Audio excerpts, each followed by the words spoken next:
Okay, all right, man. So I am out in Kokomo, downtown, and they're here shortly. Will we have cars and they'll be coming through? But this is the first vehicle that's out here today, and right in front of Palmer's Jewelers. Now, inside Palmer's is a number of watch companies, right? One being Nomadic Watch Company, and man, it feels good out here right now. It feels amazing. I'm actually, let me see what they got going on down there. They got something going on down there. The people are stirring up, people are walking around. But here we go. We got Seiko, Tissot, G-Shock, Luminox, Citizen, and Kokomo Glock. And of course, we got haters calling me right now. I didn't even put my stuff on Do Not Disturb. Thank you so much for disturbing me, sir. And I know you jumping into the chat. You put that Do Not Disturb on. Craziness. Talking about I said, yo. All right, so let's go in and see what we got here. We got people gathering. People gathering. Oh, what's going on over here? That is a cool jacket, sir. That's a cool jacket. I like that. I like that, man. That is dope. Wow. We'll get this party started. Wow. Hey, wait a minute, look, that is so cool. That is dope. I like that, man. That's legit. Oh, look at celebrities. We got celebrities over here. Yeah, we got celebrities. Y'all know that guy right there. That's Jake from Trifecta. And then we got the Magic Man over here. Oh, he's about to do a magic trick here. Yup. We got visitor watches over here. We got all kinds of uses. Okay. Is that all of them that you got? Let's see, man. You know what? I left my glass. Oh, sir. Yeah. That's really nice. Thank you. That is dope. Yeah, so this is a collaborate. This is a prototype of a piece that we're doing with PRI, the performance racing industry, which is also based in Indy. They have a big show in December, and this watch we're making with them to celebrate PRI 2025. It's also commemorating the Hoosier 500, which is the simulation race of the Hoosier 500. Mid-December, because we'll 500 be able to see it, but Visitor is the official timekeeper for the Hoosier 500, and so we're releasing this watch at PRI to celebrate that. So if you go to the PRI show in December, you'll be able to pick this up. That's huge, Phil. Dude, man. Hey, man, bro. Oh, man, you killing it, bro. That is crazy. So this special piece starts life as a dune shore, a dune shore shallows, excuse me. But we take out the rotating bezel and replace with a piston. All right, so you can see how this is like a piston design, right? Yeah, like, yeah. The cuts for the gaskets and stuff. So it's got the piston, it's got the PRI red on the inside, the red on the end of the second hand, and then more of this like matte, almost like brake disc kind of dial. Attention to detail. Gosh. And for you guys, I don't know, I told y'all before, I've interviewed this guy multiple times. He is a watch enthusiast.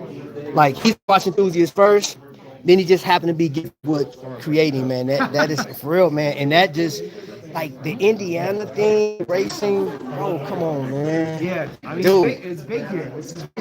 I'm trying to tell you, man. Like, and then I love this whole setup right here, man. Yeah, so this sort of walks you through. So for the last 4 years, we've been on the grind to make a watch in the States, and that will be. This is the prototype of that piece. This is the Vale Park Mark II, which will be our first almost entirely U.S. made watch.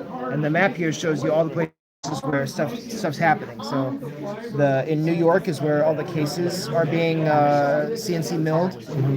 Right here in Kokomo, Indiana, is where the case finishing is happening, and also the assembly, dial making, and hand making. Wisconsin is where the crown comes from. The movement is from Arizona, from FTS, and then we get some of our mills and tools from Montana and Idaho. Wow. Wow. Okay. All right. Okay. Yeah, you can see, you know, a case that didn't quite come out right. You know, it's a large endeavor.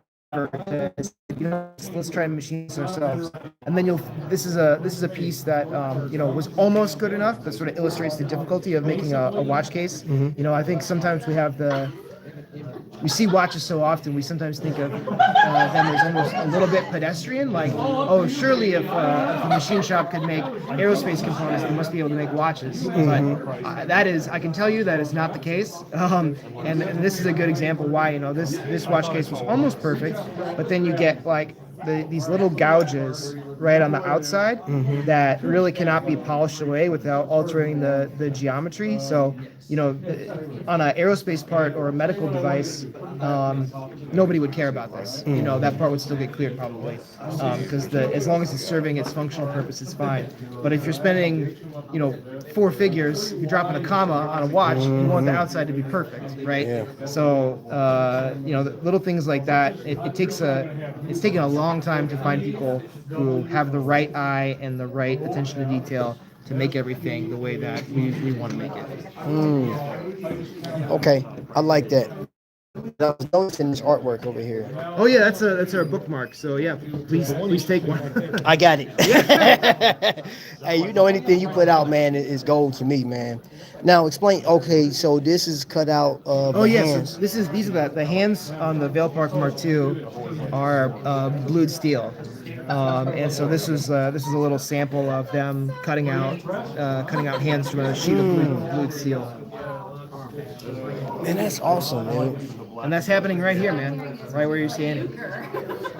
So that's happening right here in Kokomo, ladies and gentlemen. And I told you guys, Indiana is more than just fields. The Pacers and the Colts, man. We got like actual watches, man. You can come down. And that's one of the most beautiful things about the microbrand space. And I'm going to say at one point, I think your brand will become more of an independent than anything else. That's just, I feel like that new nomadic 50-80. I think guys have something that like got the sauce, man. I think also like lines are really starting to blur Yes. on what those terms mean. Yes. Like microbrand used to mean something very particular, and but now that the brands who have lived under that term, that whatever you want to call it, have, you know, they've evolved for like 10 years. Yeah. And we've seen sort of the rise of like these independents in the $5,000, $10,000. And some people start to, you know, blend over there. And so I don't know. To me, it's like not too worried about if I get labeled as X or Y. You know, it's just or other watches that I'm considering. I don't really care. It's about You know what's crazy? I watched this show. TGV did like 7 years ago, exactly 7 years ago, right? And he talked about microbrands, right? And he kind of said, like, I think it was like 5 reasons, something about like either not to choose microbrands or whatever the case was, but he kind of debunked a lot of the stuff that people was talking about. Now, here's the crazy thing. Just imagine somebody comes in right now and they see this watch and they identify with it and they say, I love that. That's it. Now, of course, you have Rolex, you have Timex, you have all these different brands that we know, Casio and things of that nature, but this is all they want. Does that not make them a watch collector or an enthusiast? Does that make not make them somebody that enjoys something? You know what I'm saying? And it's not like if you don't strive to have a luxury watch, this may be the only luxury that you want. And that was the argument that was 7 years ago, and it's crazy how relevant it is right now. No, I mean, I think there's sort of a misconception a little bit that you have to be sort of like in the hobby to get microbrands. Like I've definitely had customers where their very first watch purchase has been a visitor. Like, you know, they discovered the brand through one of these shows or through my shop in Greenwood or whatever, and they're like, oh, that's really cool. You know, I've never had a nice watch before, and I'll get this. And again, like the market or the microbrand space has matured enough where it's sort of, you know, analogous to microbrewing or whatever. You know, like you don't have to be like a crazy beer snob to go pick up a Free Floyd and be like, yeah, this is what I want to drink, you know, and it's the same. So I think it's good as well for the market that it is reaching a broader audience. People are becoming more and more aware, and you don't have to be like, yeah, super deep into the forums to even find this stuff. Okay. All right. Well, this is Visitor. This is Phil. I believe I do have a link to your page, man. Go check him out, or if not, you can go straight through Kokomo's website to see him, and go from there, man. This is a nice watch. I actually have this. Well, not this one, but I have one in my collection. In this one, you say again, where can we get this one? So this one is going to be exclusively available at the PRI show in Indianapolis. So if you Google, PRI 2025, you'll find it. And again, this is, and if you're checking that out, make sure you also check out the Hoosier 500. It's going to be, Visitor's going to be, okay. Have a bunch of stuff going on for that. All right, guys, I'll do a separate video link. Actually, I'll drop that and that information on my post page and Instagram so you guys can pick that up. So I'll do the research. You guys don't have to do it. I'll do the heavy lifting. Thanks, Phil. Appreciate you, brother. All right.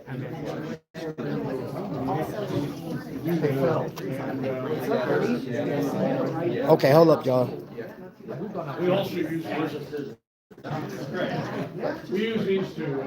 You saying that? What are you guys saying? Hold on, let me get out here and see something. Jump on Wi-Fi. Okay. Hold on.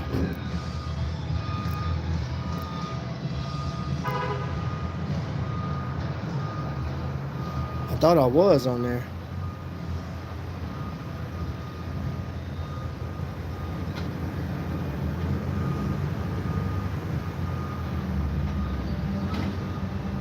Oh, that's why they made. Okay, so they changed their password. That's why I was sitting there like, wait a minute, I thought I was on. My bad, y'all. It's pixelated. I'm outside now, and I tell you, crap.